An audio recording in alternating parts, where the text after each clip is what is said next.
Hola Juan, ahí comienzan los saluditos, por ahora voy a ir saludando en castellano, hoy la charla va a ser en portugués, porque así lo quiso el pueblo, la mayoría respondió portugués. Así que bueno, hola a todos, a ver cuántos somos, vamos a esperar un poquito más, así le agregamos a... Pero Cintia ya está por acá, que la puntualidad me encanta. Bueno, a ver. Espero no tener muchos problemas técnicos. Vieron que la última vez fue un desastre porque dicen que no me oían y no supe qué hacer. Hoy me fijé en configuración y no encontré de dónde cambiar eso. Me van diciendo si no se escucha después. Hola, hola, hola. Y a ver, ahora si me sale. Ustedes saben que yo cada vez aprendo una cosa nueva. Eh, con...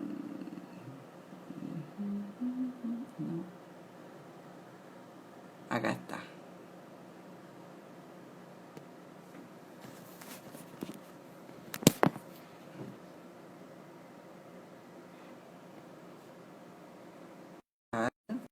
Parece, espero que sí, porque creo que esta vez hice el clic bien. A ver, a ver.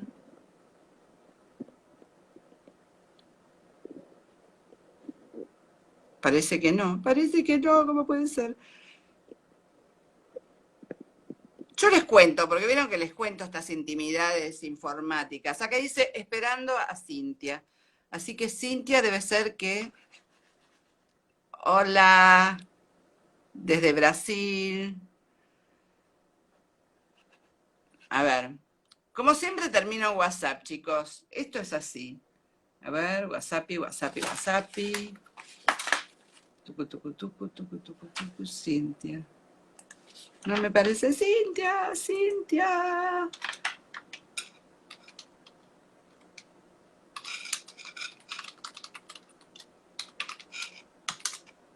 Cuando edite estos videos, les juro que voy a sacar todas estas partes que hago todos estos líos. A ver, a ver. ¿Qué pasa? ¿Qué pasa? ¿Qué estoy haciendo mal? A ver, a ver. Un momentito. A ver. Es que ahora no me aparece Cintia. A ver si Cintia me puede agregar. A ver, ¿estará cerca del WhatsApp o estará...?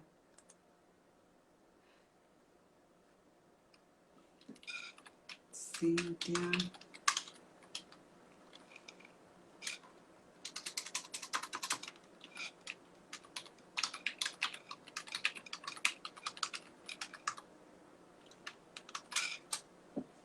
Eu acho que não está conseguindo ela. Hum. Olá, Pepito. Deixa eu ver. Ela não está aparecendo.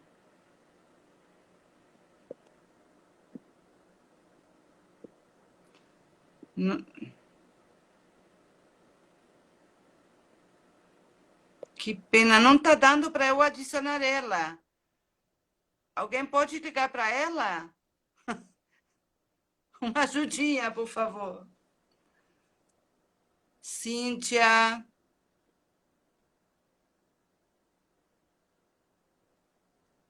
Não dá para eu adicionar ela.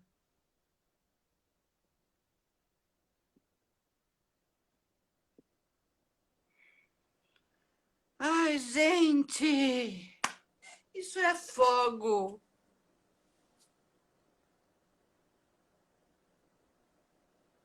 Não tá, ela não tá por aqui. Aí tá, aí tá.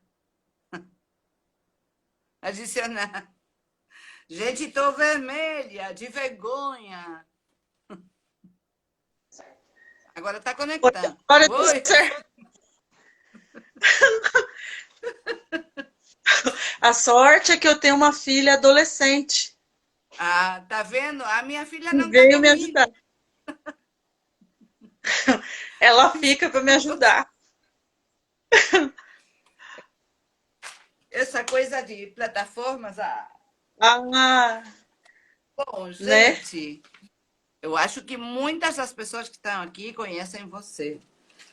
Ah, Mas eu vou apresentar uma pequena apresentação, porque a Cíntia tem tanto doutorado, título, sei lá, faz parte de um monte de associações, sei lá. Então, mas é mais ou menos eu queria saber, queria contar para as pessoas que não sejam brasileiras, que não conheçam você, que você é pós-doutora em estudos de literatura, doutora e mestre em teoria da literatura, licenciada em letras português e espanhol, especializada em literatura afro-latino-americana e que é por isso que você está aqui, né? De que é que você né? vai falar hoje para gente? Eu vou falar, boa noite, obrigada pelo convite. Não, É, obrigada. Eu é que tenho que agradecer, tenho que agradecer. eu vou falar sobre um atravessamento de racismo estrutural e estruturante atravessando produtos literários, na verdade. Né? O meu trabalho, minha formação me leva para o trabalho com artes, especialmente com literatura. Né? Então eu vou falar a partir de racismo, mas a partir dos textos literários. Na verdade, eu nem falo exatamente do racismo, mas de respostas para o racismo. Né? Aham, Por meio de arte negra. aham. Então, e você vai falar desse assunto a partir daqueles três autores que você me contou, né? Que você falou. Isso, especialmente a partir de um texto de um texto e de uma prática literária de uma escritora paulistana chamada Miriam Alves, que é uma Uhum, escritora negra que começa suas publicações no Cadernos Negros, que é uma publicação importante aqui no Brasil, que vai lançar autores negros e negras, e da Tatiana Nascimento, que é uma uhum, poeta brasiliense, ela é tradutora também ah, e ensaísta, e ela é mais jovem, né? A literatura dela, a primeira publicação formal é do ano 2016, e eu estudo, tenho muito interesse em estudo, esse foi objeto de estágio pós-doutoral, nos ensaios e nos editoriais, nos textos não ficcionais do Manuel Sapato Oliveira, que é um intelectual afrocolombiano. Então, uhum. como esses três intelectuais apresentam alternativas artísticas diferentes para o racismo estrutural. De resposta a esse De, racismo. de certa forma, sim. Hum. Então, com qual deles você vai começar? Eu acho que a gente podia começar fazendo então uma diferença, né, entre o que seja racismo estrutural, entre o que seja discriminação racial, entre o que seja preconceito racial, e aí a gente parte para os textos literários, né? Eu acho É, ótimo, porque essa diferença tem que ser marcada, né, para as pessoas que às é, vezes não sabem, achar que não é a pensam mesma coisa, sobre né? isso. Os organismos internacionais costumam lançar mão desse tipo de categorização, né? Para Uhum, pensar sobre, especialmente para pensar políticas públicas para o racismo, né? Para atuar contra o racismo, políticas afirmativas e tal. é. Então, se a gente pensar racismo estrutural, é um racismo que vai atuar na composição dos estados nacionais, né? No mundo americano, e que vai determinar dinâmicas específicas de relacionamento nas instituições. Então, é um movimento um processo que vai determinar impactos não só em como as instituições são organizadas, mas nas relações das pessoas nessas instituições. O que significa Hum, dizer, por exemplo, um país como o Brasil, que vai simbolicamente determinar, a gente não tem constitucionalmente isso escrito, dizendo que há lugares específicos e acertados para quem é negro e há lugares específicos e acertados para quem é branco. Isso não está escrito em nenhum lugar. Mas as instituições se organizam de uma forma que elas vão determinar quais são os lugares mais adequados ou específicos para brancos e quais são os lugares mais adequados, Ah, por exemplo, dessa situação do coronavírus que a gente está vivendo, a gente vai ver como o racismo é, estrutural atua fortemente, né?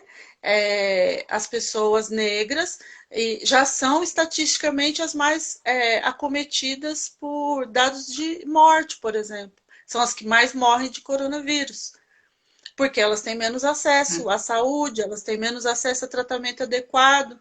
Então, pobreza e falta de acesso têm cor claro, no mundo americano, né? Não só aqui no claro, Brasil, claro, mas em todo o mundo americano, né? A gente acabou de ver aí claro. essas movimentações nos Estados Unidos, houve É, movimentações aqui no Brasil também. De certa forma, há uma repercussão da repercussão americana em relação aos atos racistas, né, em todo o mundo americano, né? Há 2 dias atrás é, teve uma live aqui de Mano Brown e um médico muito respeitado aqui no Brasil chamado Drauzio Varela. E o Mano Brown é, fala que aqui no Brasil morrem Floyds todos os dias. Morrem jovens homens negros da mesma forma todos os dias, né? é, Então, é uma sociedade racista, estruturada de maneira racista, a partir da experiência escravagista colonial, que cria estruturas e dinâmicas sociais de manutenção dessas representações coloniais, que tem como sua principal tecnologia a ideia de racialização e hierarquização de raças. Então, a claro. Quer gente, dizer, a partir a coisa continua, né? A coisa continua. essas representações, elas vão sendo reproduzidas, né? Os É brancos vão claro. se encarregar da reprodução e manutenção dessas representações Estão, raciais que estão na hierarquizam os corpos, né? sociedade, estão na sociedade, nas pessoas. É isso. Isso, claro. É, então, isso seria o que a gente pode entender como racismo estrutural e que vai determinar dinâmicas específicas para as instituições também. E se a gente pensar em discriminação racial, é você privar corpos porque são negros, ou porque são indígenas, ou porque são mulheres, mas aqui no caso, como a gente está falando das questões raciais, privar acesso ou privar possibilidades, como por exemplo a possibilidade de autoria artística, por ser aquele indivíduo ou aquele corpo, um corpo negro. Então, por ser É, negro, está determinado, está pré-determinado que aquele indivíduo pode fazer determinadas coisas e não pode fazer outras, pode frequentar determinados lugares, não. Então, impacta diretamente na vida cotidiana, né? E o isso, preconceito racial, sim, pode falar. que isso existe mesmo nas pessoas com formação, quer dizer, tem pessoas negras com sangue negra que tem gente com sangue negra que parece branca, né? E que tenham vergonha disso, porque eu, por exemplo, assisti a um congresso de tradução que as pessoas que fizeram a abertura foram Rané Souza e outro rapaz que não me lembro agora o nome. Foi incrível, a gente ficou chorando o tempo todo. E ela contava que ela ia pela rua e quando uma pessoa negra vai pela rua, as pessoas que vão do lado apertam assim a bolsa, né? As mulheres, né? Porque tem uma pessoa e que ela sente isso, ela é tradutora, tem formação, não? Mas isso acontece dessa maneira. Essa pessoa depois perguntou: levantem a mão as pessoas que acham que são de raça negra, porque tem sangue negra. Algumas levantaram, mas tinha outras que dava para ver que tinha sangue negra e não levantavam a mão. Essa coisa de não aceitar existe também, ou não? É, imagina, pensa no que nós acabamos de falar até agora, né? Se você vai ter a sua vida, de certa forma, impedida por conta do seu pertencimento racial, a branquitude atua de uma forma sobre sua vida que ela compele você a um processo de negação e branqueamento.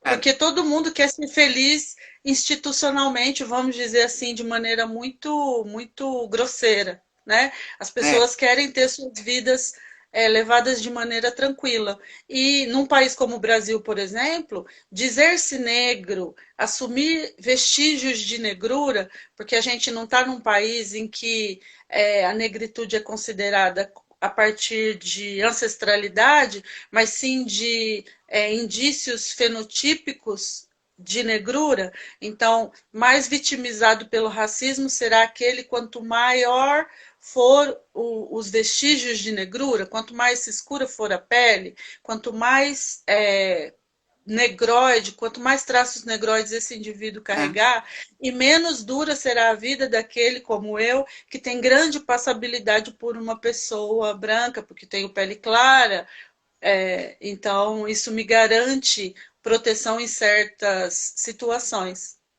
né? claro. Mas eu não consigo esquecer de tirar do Mano Brown da cabeça, que disse 2 dias atrás, né? Mas os brancos sabem muito bem quem eles são e quem não são eles. Então, Hum, os brancos sabem que eu não sou branca. Assim claro, como eles sabem que quem é indiscutivelmente negro não é branco. Então, eles sabem muito bem quem são eles e quem não é. E vão criar, claro. vão fazer manutenção desse lugar de poder da branquitude.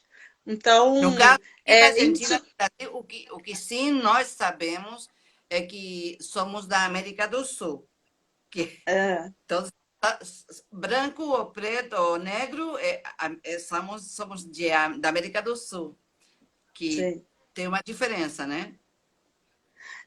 Em Eu relação. acho que a história de construção do Estado Nacional na Argentina ela é diferente da história da construção do Estado Nacional no Brasil. A Argentina e o Brasil eles passam por processos semelhantes de busca de eugenia branca, processo de branqueamento no início do século XX. Mas na Constituição da Argentina, por exemplo, vai dizer textualmente, a partir de amanhã não tem mais gente que não seja branca aqui. Tá. Há um, Um há um, decreto, há um um, decreto. há um decreto.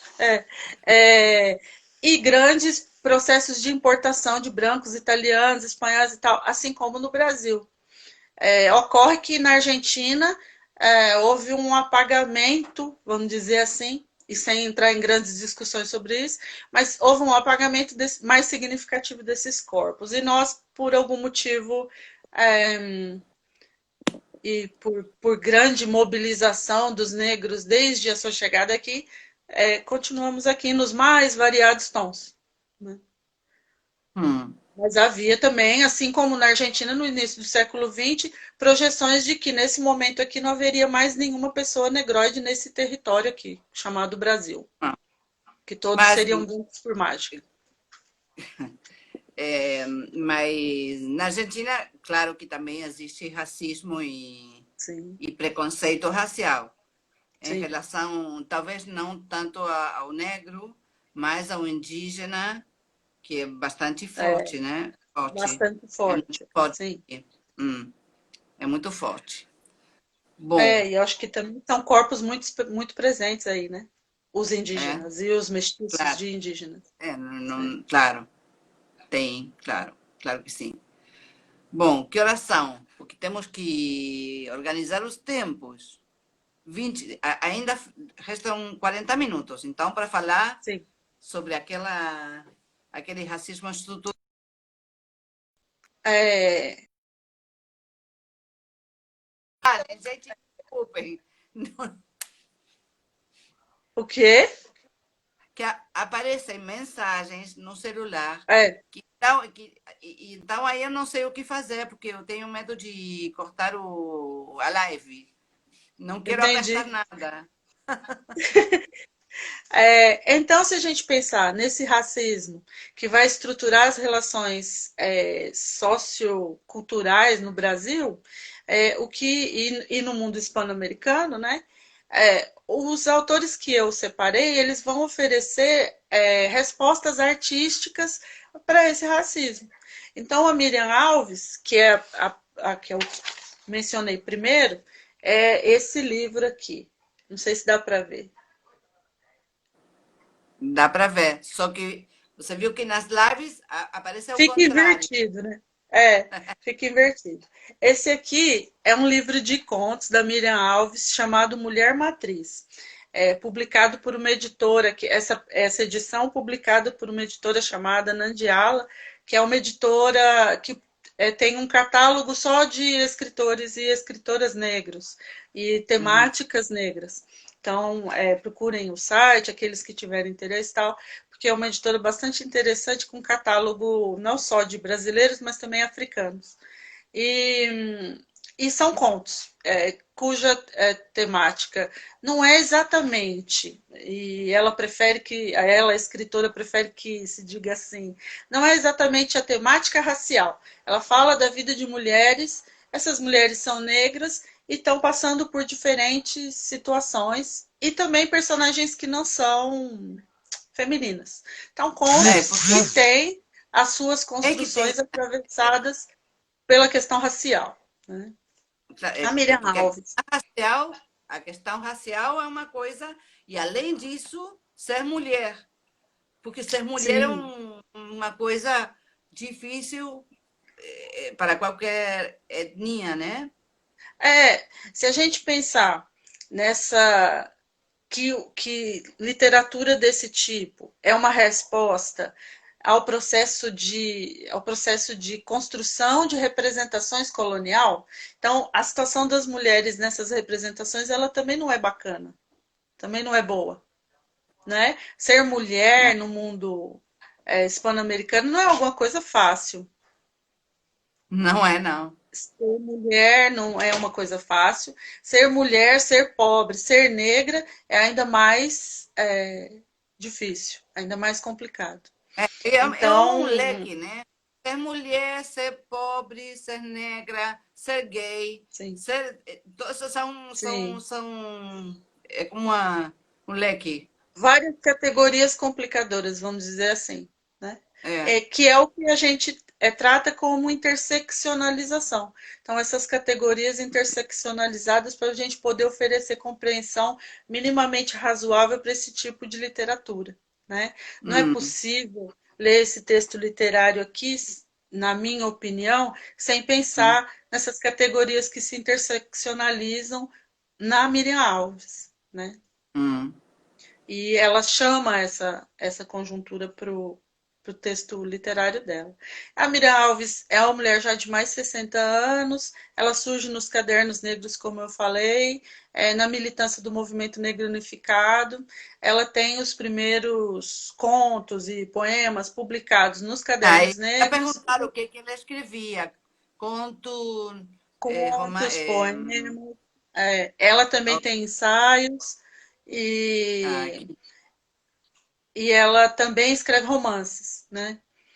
E os livros dela são traduzidos ou não? Não tão.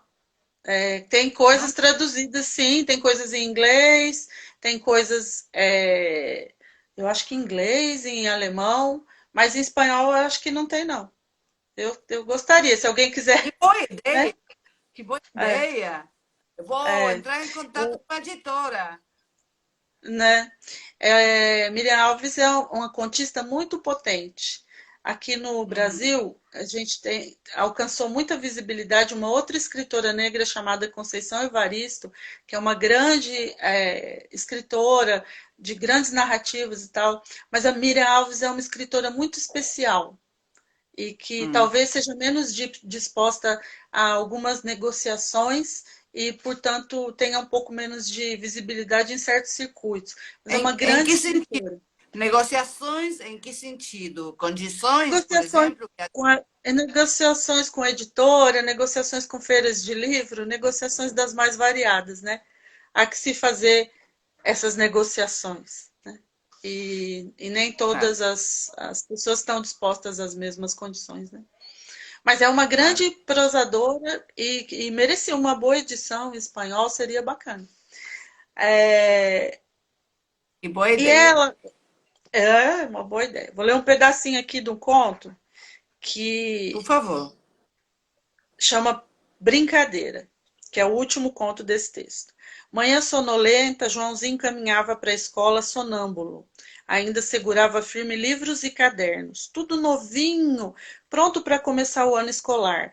Zinho, diminutivo do diminutivo que o carinho de Dona Josefa inventara. Lembrava como aguardou ansioso a compra destes objetos. Primeiro ano que o material vinha completo, bonito, novinho, como dos outros colegas. Sorria intimamente. Naquele ano, ele não seria diferente na sala de aula. Não aguardaria por mais de um mês o fornecimento de alguns cadernos feios e livros usados retirados da caixa escolar. Naquele ano, não.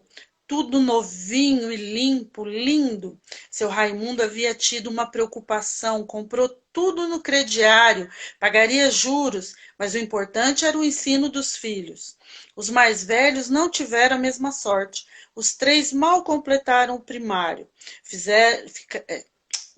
Foram ajudar a ganhar a vida. Zinho sabia o peso da responsabilidade. Ele dava para a coisa. Era inteligente. Aquela manhã sonolenta testemunhava sua alegria.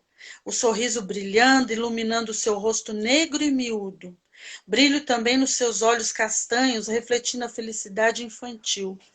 Escalando, exalando a confiança nele depositada.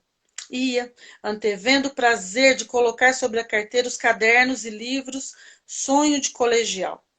Virou a esquina, rosto espelhando confiança e felicidade. Virou a esquina, deu de cara com os meninos maiores com tamanho e idade.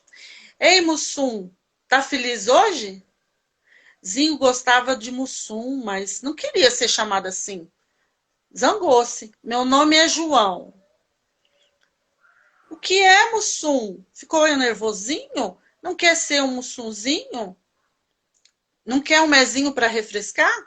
Zinho resolveu ignorar e seguir em frente. Não queria se atrasar para a aula. Os maiores cercaram-lhe, derrubando livros e cadernos espalhados no chão, na rua, enlameada, o esforço de seu Raimundo coberto de lama vermelha. Zinho não mediu tamanho nem idade, levantou-se, uma força ancestral cortou-lhe por dentro. Trazia consigo a força de Ogum.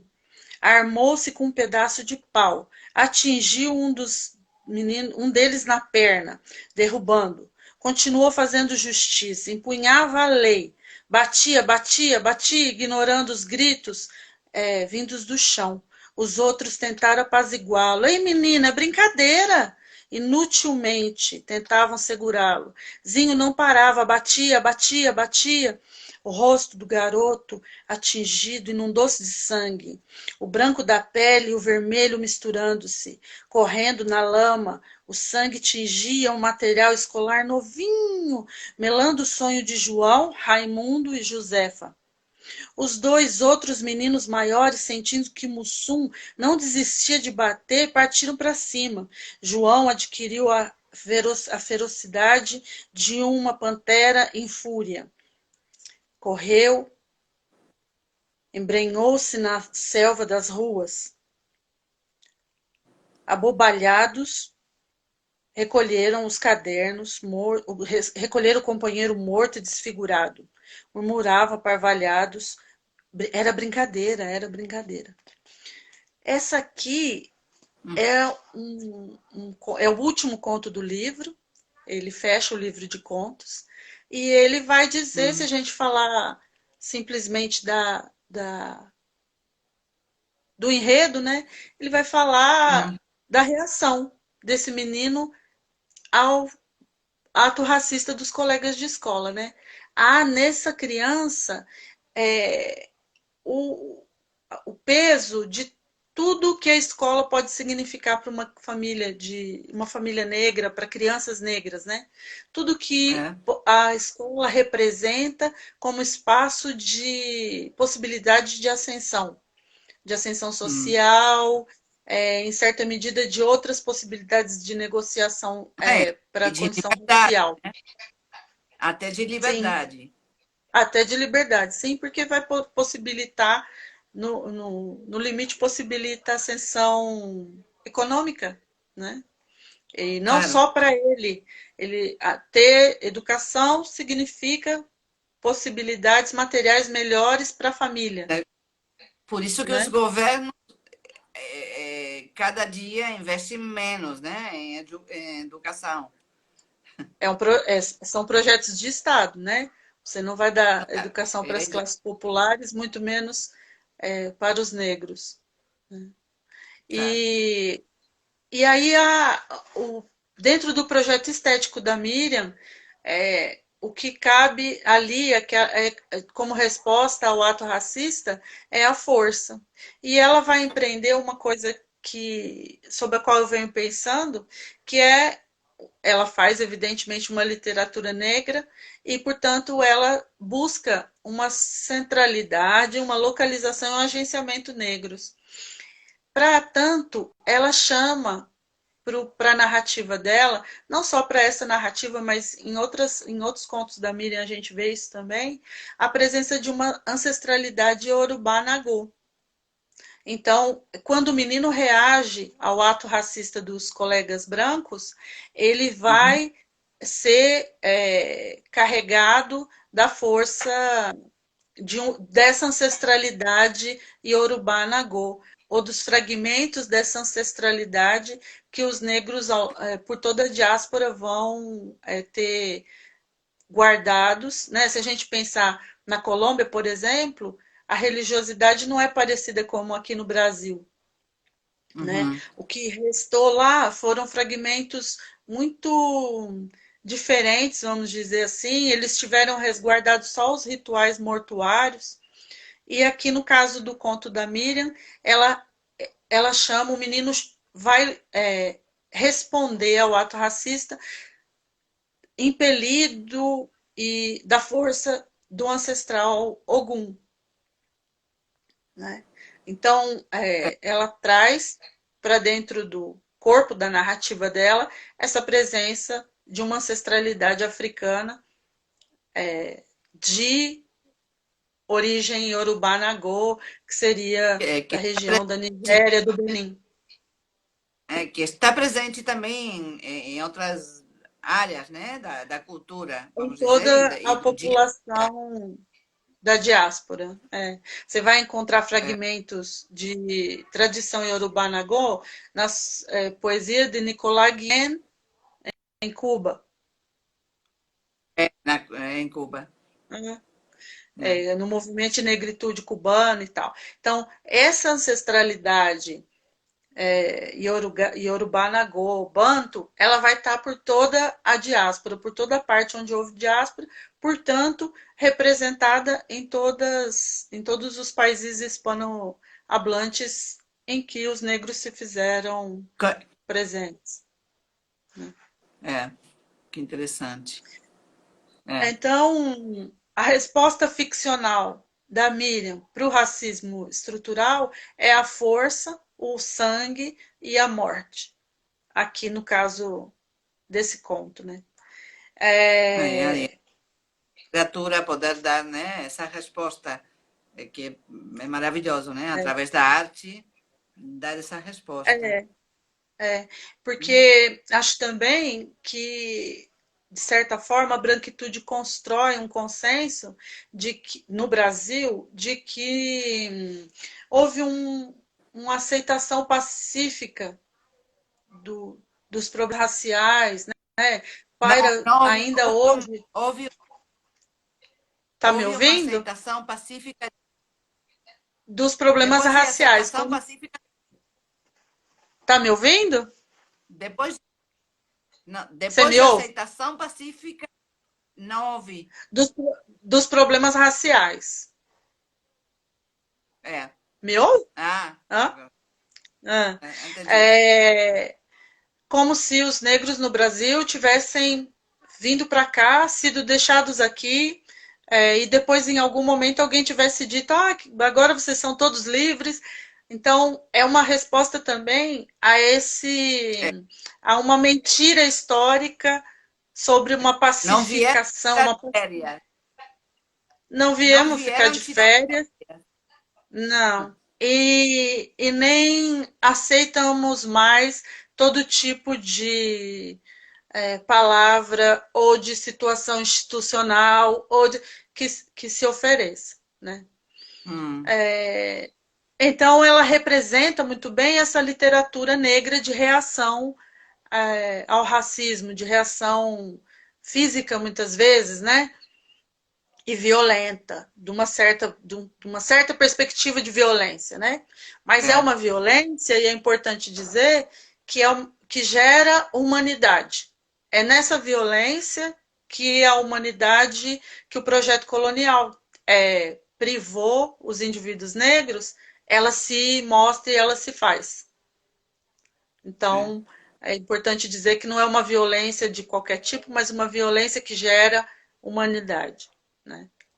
É uma violência necessária, vamos dizer, né? Para avançar. Sim, é uma violência que vai mover, né? Um Claro. grupo, é importante que se diga também, que move um grupo, né? É, ok. Tá tudo bem até aqui? Tá ótimo, maravilhoso. Ainda É, restam 20 minutos. Temos 20 minutos. então tá bom.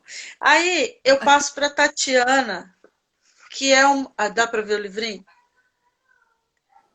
Dá. Que não, É um livrinho, diga o nome, que não dá para ler, porque está ao vou contrário. Então, dizer. Esse livrinho de Tatiana, Tatiana Nascimento, tá nas redes sociais. Procurem por aí, que vão achar eu tanto no já Instagram. estou indo. Ela está nas redes sociais. O livro chama Queer Lombismo Literário. É um ensaio manifesto, publicado pela N1 Edições. É uma edição, uma editora pequena, uma publicação muito bonitinha. É um livreto, um livrinho pequenininho, que é um texto que primeiro ela Desculpa, publica no blog. uma pergunta. As editoras que Sim. publicam autores desse tipo são editoras especializadas somente ou tem editoras, grandes editoras, publicando também esse tipo de material? Das grandes questões é justamente a questão da edição, publicação e circulação, né?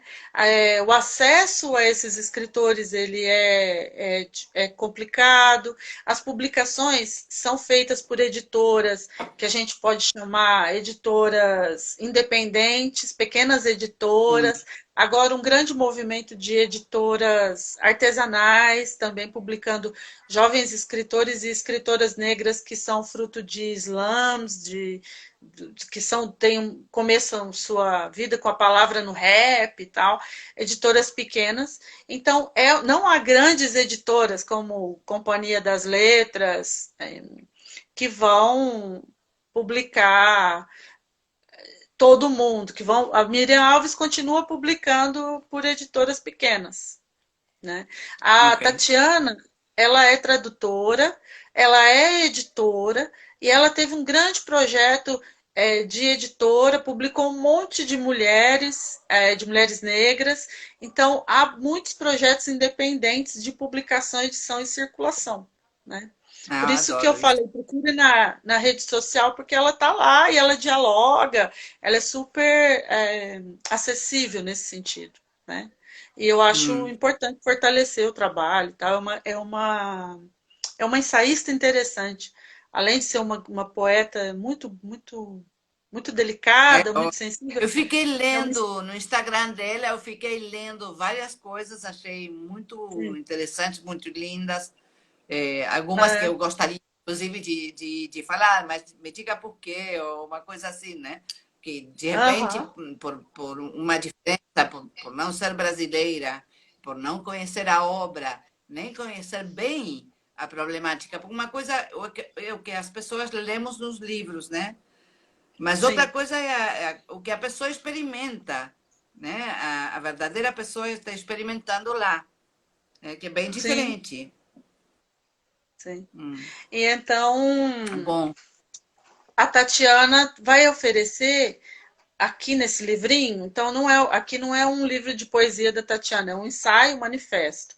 E nesse ensaio ela ah, vai projetar uma poética queer lombista. Então é uma poética para escritores e escritoras de sexualidade, escritores e escritoras negros e negras de sexualidade dissidente. uhum. Então, Ah, ela propõe uma ruptura com essa tradição que a Miriam representa, no que diz respeito à resposta ao racismo. é, Essa tradição que a Miriam representa vai dizer a resposta ao racismo é, é a denúncia, é o grito, é a violência.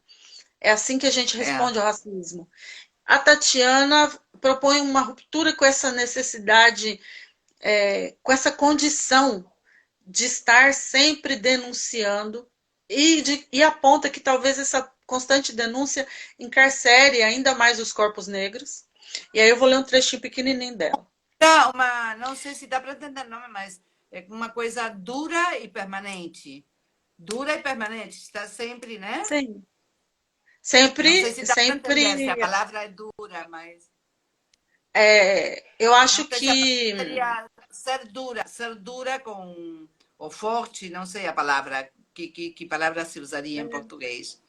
é, É, e continuar, né? Uma coisa permanente de luta, nesse sentido. eu acho que as duas escritoras elas vão fazer proposições de resistência, de enfrentamento e resistência ao racismo de natureza diferente, entende? Entendo. Sim. É. Então a Tatiana ela faz uma proposta que vai dizer para a gente recontar as nossas histórias de sexualidade dissidente na diáspora. Então ela parte Aham. de um princípio que os nossos corpos estão encarcerados em práticas sexoafetivas coloniais e que essas práticas É. sexoafetivas coloniais prejudicam ainda mais os corpos negros, porque não há corpos negros que sejam lésbicas, que sejam gays, que sejam trans, dentro do movimento negro e das famílias negras endógenas, enfim, há problemas com essas expressões de sexualidade que vão ser apontadas como branquice, vamos dizer É. assim. E Hum. aí ela fala que a gente tem que requiar, usando, brincando com a palavra queer, né? Sim. As nossas narrativas. E ela fala como é um manifesto, ela propõe uma poética, né? Ela fala como. Nas palavras do poeta Bicha Preta, Pedro Ivo, transformadora anticolonialmente para que não morra as raízes matrizes da assunção dessa ancestralidade, das dissidências sexuais e ou de gênero, para que tenhamos lastro histórico na diáspora negra, para nos livrar da mirada heterocis normativizante que a colonialidade impõe às nossas trajetórias, existências, simbologias pré-atlânticas, como tentativa de planificar e rasificar. Mais fácil dominar narrativas, sexualidades, práticas, existências de sujeitos e de povos bem mais complexos que escapam ao binarismo homem-mulher, católico, branco, do que como parâmetro de sexualidade. Então, ela vai falar de escapar. A gente vai alcançar a humanidade, todo mundo nessa busca por essa humanidade que o projeto colonial nega aos corpos negros. Então, ela fala que a gente vai alcançar essa humanidade quando a gente alcançar momentos de gozo pleno pela palavra. E que o gozo pleno pela Sim. palavra vai vir pela liberação das nossas práticas sexoafetivas.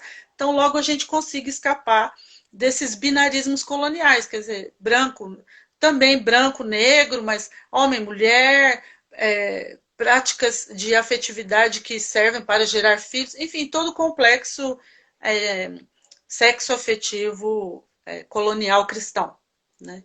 Então, o processo dela é de arrebentação pelo gozo pleno que o corpo negro pode te gerar dentro de uma prática poética de libertação, me É, parece. que interessante. Esse livrinho que você mostrou Sim. é ensaio? É um É um ensaio? ensaio manifesto. É um ensaio. Ela vai falar sobre essa poética de mulheres, né? Ela fala mulheres pretas sapatão, e ela faz proposições. Ela vai dizer como essa poética vai funcionar, sabe? É, E eu sou muito interessante. interessada por esses projetos poéticos. Enfim. É. Depois dessas lives, quando eu tiver tempo, que eu ainda não estou com tempo, irão para o YouTube e para o meu blog. Ah, Vou sim. publicar, mas eu tenho que editar a live para tirar todas Sim, essas sim, coisas sim. que do início, sei lá, mas vai ser interessante para poder colocar os nomes também dos autores dos livros, né? Sim, É, sim. e que as Acho pessoas importante tenham essa divulgar. live para ouvir o que você, tudo que você está falando. Deixa eu ver Ah, o relógio aqui, e 46. Não, 8, não é. Ai, cada dia vejo menos. E 46. Eu também. Eu também não enxergo nada. Eu vou lendo tudo meio no rumo, assim. Não, não, É, nem com óculos, nem sem nem óculos. com só. Não. E eu não posso deixar acabar essa conversa sem falar do Manuel Sapato Olivella, que é uma Ah, por paixão do favor. meu coração. Imagina que eu me desabalei daqui até a Colômbia só para buscar as revistas desse homem. E o projeto dele de relacionamento com a branquitude e com os processos raciais é ainda diferente dessas duas que eu mencionei. O Manuel Sapato Oliveira vai. A gente tem dois Manuel Sapatas Olivelas. Um da Ah, ficção. ah, Nesse da ficção, ele propõe uma arrebentação com os brancos, com a tradição branca, e ele escreve Changol de Gran Putas, e traz toda a ancestralidade banto e iorubá para dentro da sua narrativa e faz dessa ancestralidade o grande mote dessa ficção, né? É um grande hum. ficcionista, foi muito premiado e tal, mas a Colômbia conhece o Gabriel Garcia Marques com mais detalhe, porque as questões raciais se colocam para todo mundo, Cara, inclusive para o Manuel Sapato Olivella, que era um grande intelectual, foi um grande intelectual colombiano. Mas nos ensaios a gente tem um outro Manuel Sapato Oliveira, que é onde que é o que me interessa, né? Os ensaios, os editoriais de revista. Ele editou por 25 anos uma revista, e nesses editoriais ele vai questionar o lugar. Não sei se as pessoas me entendem, mas ele vai dizer assim, por exemplo, no editorial número 8 das revistas, no número 8 da revista Letras Nacionais. Ele vai dizer assim: o problema não é o branco fazer literatura. O problema é o branco achar que só ele faz literatura. Ele precisa considerar que os negros fazem literatura, que os indígenas fazem literatura, que os mestiços fazem literatura. Então, percebe como ele vai num outro lugar de enfrentamento do racismo? Que é, diz, tudo bem, a gente está todo mundo aqui, os indígenas, os brancos também não tem jeito, mas a gente precisa questionar os métodos e os produtos desses métodos, né? E a gente precisa garantir a expressão artística dessas outras epistemologias, né, desses outros grupos, garantir que esses outros grupos que também têm conhecimento cultural, que também têm conhecimento e produção artística, tenham seus conhecimentos e suas epistemologias privilegiadas, né? E é, todos três vão fazer isso buscando esse lugar dessa ancestralidade fragmentada que está dispersa por toda a diáspora. Então, de certa forma, a gente pode colocar esses escritores, as duas escritoras brasileiras e o escritor colombiano, próximos, porque a gente não está trabalhando com limites nacionais, entende? Eles não são entendo, representantes das nacionalidades deles, mas eles são representantes da diáspora africana no mundo americano. entendo. É, E vão apresentar diferentes propostas de reação. no Como? sentido de um movimento, seria como um tipo um movimento. E a gente pensar a diáspora de maneira transnacional, não fechada nesses limites que os estados nacionais apresentavam. Hum. Inclusive porque Quer dizer nesses que, estados nacionais os corpos negros nem cabiam, né? quer dizer que também tem outros autores que fazem parte dessa diáspora, como você Sim, fala. tem uma iniciativa, também não posso deixar de mencionar, é uma iniciativa colombiana. Na Colômbia tem uma lei muito parecida com a Lei 10.639 aqui do Brasil, que busca garantir justamente a visibilidade de uma outra epistemologia, da epistemologia negra, tanto de Tá. matriz africana quanto daqui afro-brasileira.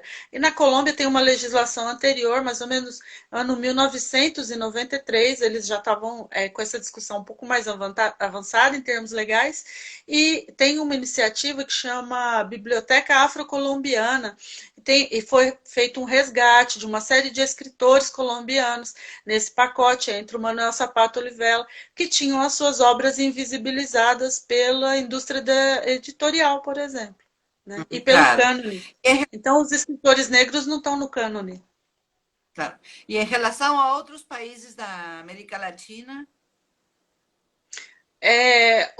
Esse fenômeno, essa relação com a ancestralidade e essa busca de proposição de projetos poéticos que tentem dar conta de lidar com a violência racial vão estar em países como o Uruguai, como o Peru, Chile, também representados. na Argentina, Na Argentina, tem uma questão, eu acho que tem estudos muito fortes na Argentina no que diz respeito ao pós-abolição, então, a hum, escravização, pós-abolição. A Argentina tem um processo de é, revoluções sucessivas que vão apagar os corpos negros, né? Mandam os homens para as revoluções, vão matar esses homens e promover processos de mestiçagem forçada, vamos dizer assim. E agora a hum, Argentina lida com os negros, com uma nova colonização, uma nova imigração de negros africanos, né? Que estão por aí, por Buenos Aires e tal. é, Então, eu acho que a Argentina busca vestígios.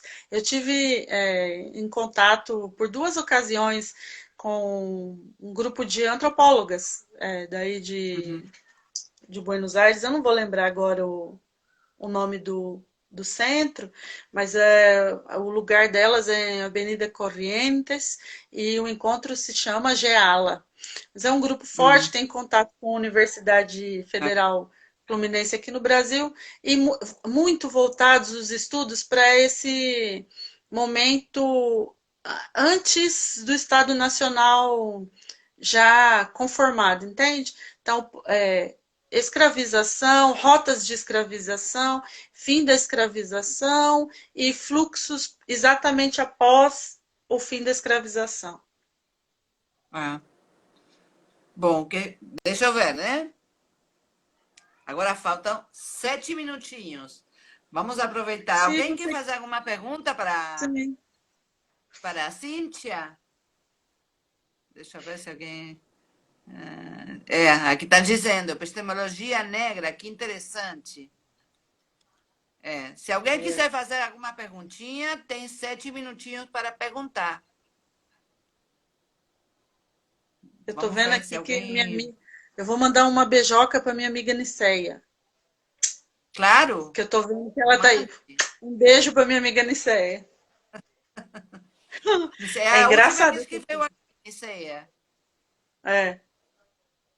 Eu tiro os óculos porque eu não vejo de longe e de perto às vezes. Então eu estou assim, tchim, tchim, tchim, Eu, com os eu uso óculos. um óculos que devia me fazer ver de longe, de perto, mas não está funcionando. Não, tá difícil. Bom, aqui não está fazendo. Pepito não quer fazer nenhuma pergunta aqui. Coisa estranha, né? Pepito não está fazendo perguntas. O idioma iorubá, quanto é responsável da negritude?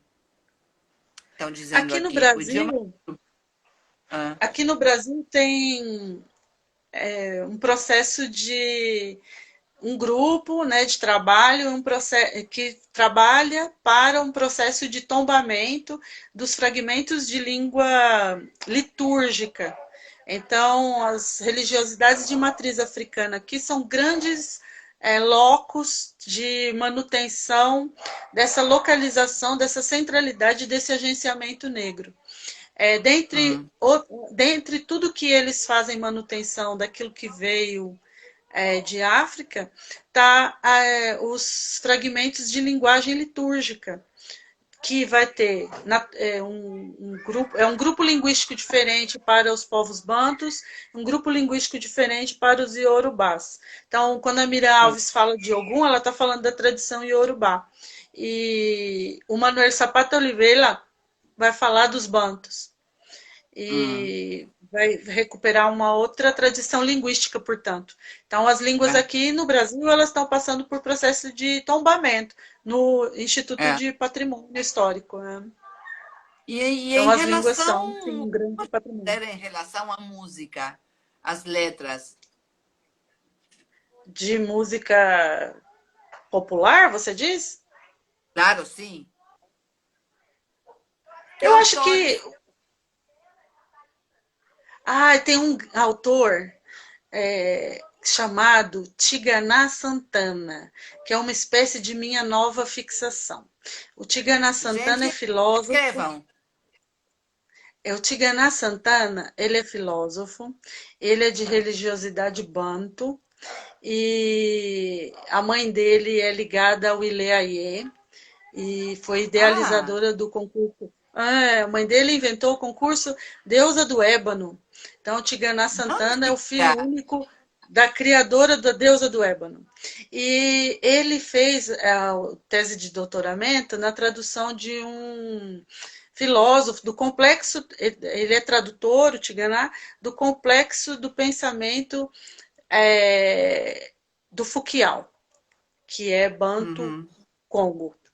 E ele é cantor.